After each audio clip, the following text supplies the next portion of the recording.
stink can be used by God to spark revival. Now I want you to consider that nowhere in this text does it say that Lazarus didn't still have decay on him. Nowhere in this text does it say that Lazarus' breath was all fresh. Nowhere in this text does it say that Lazarus, his hair was cold. Look at somebody and say, please be patient with me. God is not through with me yet. People see what God has brought you from, and now they believe on Jesus. Saints of God, the enemy wants to fight you in revival. Your story is making people believe. Your story, people are seeing. They know all your mess. They know all your faults. They know all your falls. They know every time you miss it. Counting them up one by one. God used this man that had been dead, that people had been at his graveside, that people had already had the doves, the butterflies, and somebody had a horse and a carriage right around him. And God used that very person to spark revival. The religious leaders of that day, they wanted him dead, they wanted him gone, because he made people believe. And that's why some of you are going to get attacked, because you're making people believe. You don't have a DD, you don't have a Master's of Divinity, you didn't go to Harvard, you didn't go to Yale, but people know the hell that you went through, and they look at you, and they believe on Jesus.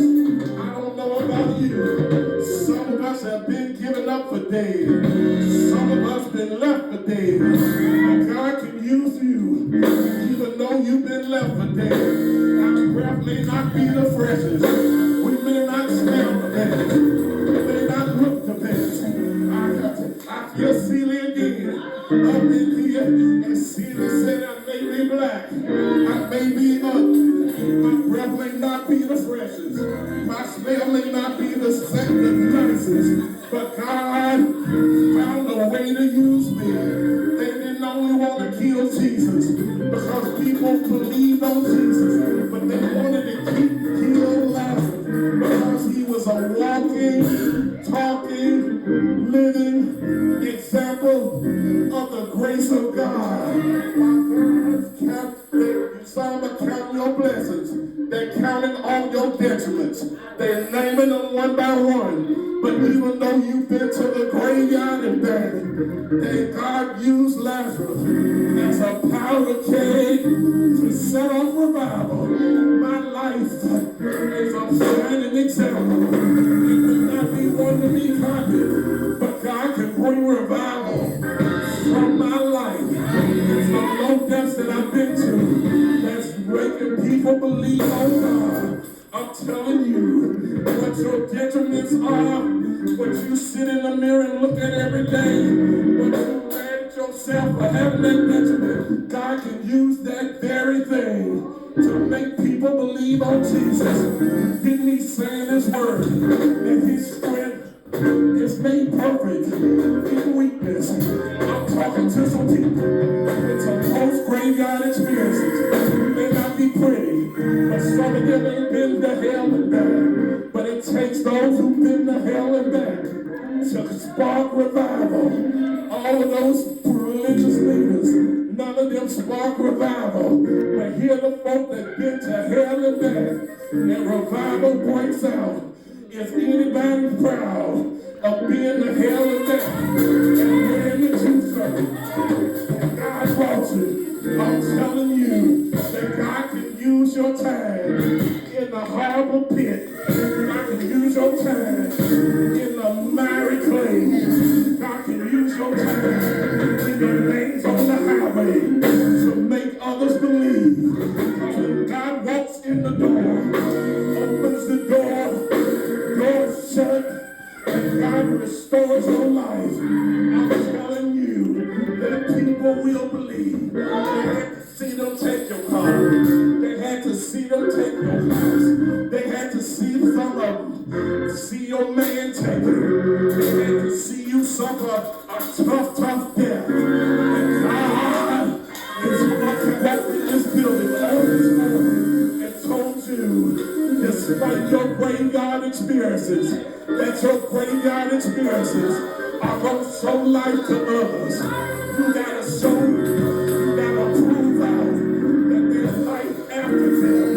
And the only way you do it is you got to go by the cemetery. Here's a former cemetery man telling y'all got to go by the cemetery. You got to go by the stuff that's messed up in your life. You got to go by the horrible fires that you caused for your own self. And it's in that very place. Sometimes God had to allow your mess to be seen by others, because God knew that He was going to use what was attacked by the enemy to influence other people. I know I'm preaching better than y'all are shouting, but saints of God, I'm telling you on this morning that I've been left for dead before, and that started a party. They already had a repast. They were eating chicken. They were eating spaghetti. They had that one little piece of pound cake. But God, I'm telling you, I'm talking about one of these church repasts where they give you about this much of spaghetti, and they give you a one little piece of chicken and about 4 green beans. I'm telling you, they ain't doing it on a budget, but they did it with money, with mine. And I'm telling you, they left me for dead. But I'm telling you on this morning, God walked up in here, tapped me on the shoulder, and say that your attacks are because people look on you and you cause revival.